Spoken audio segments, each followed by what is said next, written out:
Приветствуем наших подписчиков и гостей нашего канала. Друзья, мы вас всех приветствуем в изобилии и достатке. Сегодня в этом видео мы уделим внимание народным приметам, традициям и обрядам на 29 июня.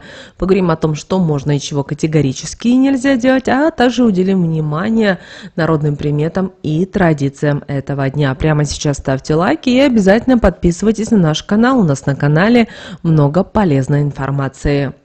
Итак, 29 июня православная церковь вспоминает трех святых, носящих имя Тихон. Это святитель Тихон Амафунский, далее Тихон Медынский и Тихон Луховский.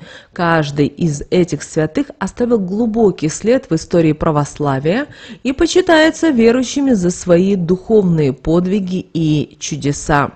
Святитель Тихон Амафунский жил во второй половине IV – начале V века на острове Кипр в городе Амафунт. За его глубокое знание священного писания и благочестивую жизнь он был избран архипастырем, а позже стал епископом. Его проповеди были настолько сильны, что многие язычники Кипра обратились в христианство. Вокруг Амафунта святитель Тихон разрушил капище язычников и уничтожил идолов. Он жил долго и мирно скончался в глубокой старости в 425 году. Согласно преданиям, однажды его отец, пекарь, дал ему хлеба, чтобы тот продал их на базаре. Но подросток раздал все булки нищим. Когда он вернулся домой без денег, отец разгневался, но Тихон ответил: «Дающий Богу, старицей примет». Вскоре отец обнаружил, что все полки в кладовке заполнены свежей выпечкой. Этот случай стал первым из многих чудес, связанных со святым. Тихон Медынский родился в Киеве, но принял постриг в московском Чудовом монастыре. Позже он оставил монастырь и удалился в пустынное место недалеко от Калуги, где поселился в дремучем лесу в дупле Большого Дуба. Там он установил иконы Спасителя и Божьей Матери и жил, питаясь лесными растениями и водой из собственного колодца. Впоследствии многие люди получали исцеление от этой воды. Тихон основал монастырь в честь Успения Богородицы и стал его первым игуменом. Его жизнь была примером глубокого примирения и духовной силы. А вот преподобный Тихон Луховский родился в Литовском княжестве и состоял на военной службе. Не желая принимать униатство, в 1482 году он раздал все свое имущество и переехал на Русь, где постригся в монахи. Он удалился в Костромские леса, где выстроил келью и жил в уединении. Скончался преподобный Тихон 16 июня 1503 года. На место его кончины вскоре была воздвигнута обитель в честь Николая Чудотворца. Святой Тихон Амафунский посвятил всю свою жизнь борьбе с идолопоклонничеством и обращению язычников в христианство. Он всегда был готов помочь странникам, нищим и больным, предоставляя им утешение, еду и одежду. Его двери никогда не закрывали для нуждающихся. Его жизнь и деяния стали примером христианского милосердия и любви к ближнему. Тихон Медынский, живя в уединении, основал монастырь и стал первым игуменом, оставив после себя наследие духовного подвига и самоотречения. Вода из его колодца стала источником исцеления для многих людей, а его жизнь в пустыне – примером глубокого примирения и преданности Богу. А преподобный Тихон Луховский оставил военную службу и имущество, чтобы посвятить себя служению Богу в уединении. На Руси народный праздник 29 июня, посвященный святителю Тихону Амафунскому, назвали просто «Тихон Тихий». Это название было не случайно. Люди заметили, что 29 июня кругом было тихо. Певчие птицы не пели серенады, один лишь соловей издавал трели, которые продолжались вплоть до Петрова дня. Но главная причина обозначения 29 июня в народном календаре Днем Тихона заключается не в истории жизни святых Тихонов, не в популярности житейных чудес и подвигов, а в самом их имени и в очень удачном соотношении смысла, которое вкладывали наши предки в это имя, характерным особенностям временного промежутка конца июня.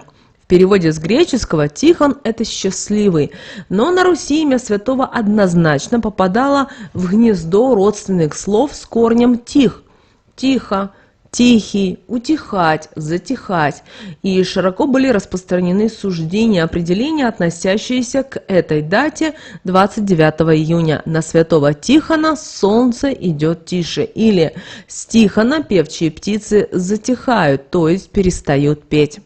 Стоит отметить, что с точки зрения объективной реальности оба наблюдения были верны. Трудно поверить, но неграмотный и не имеющий никаких специальных приборов земледелец тонко чувствовал изменения в природе, происходящие в течение всего годового цикла.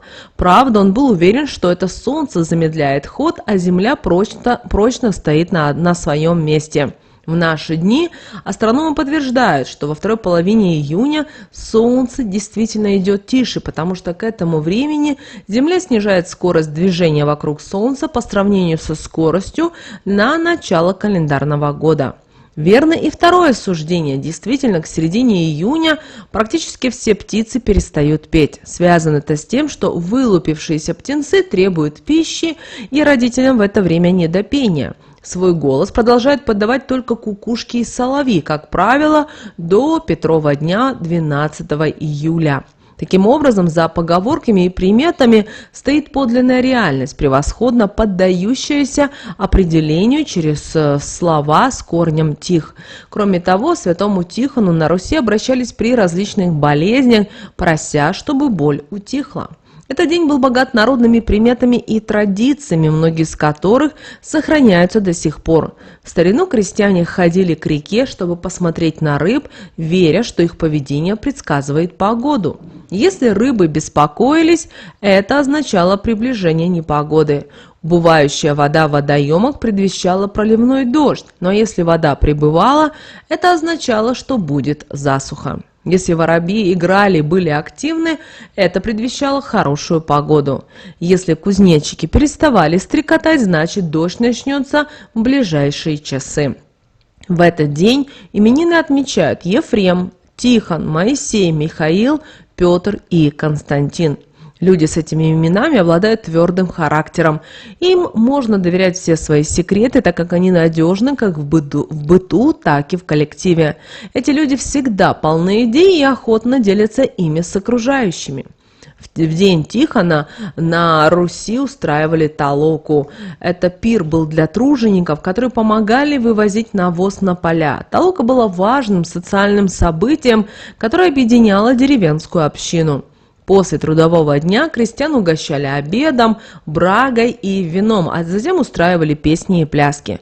Это событие укрепляло дружбу и сотрудничество среди односельчан, делая коллективный труд радостным и приятным.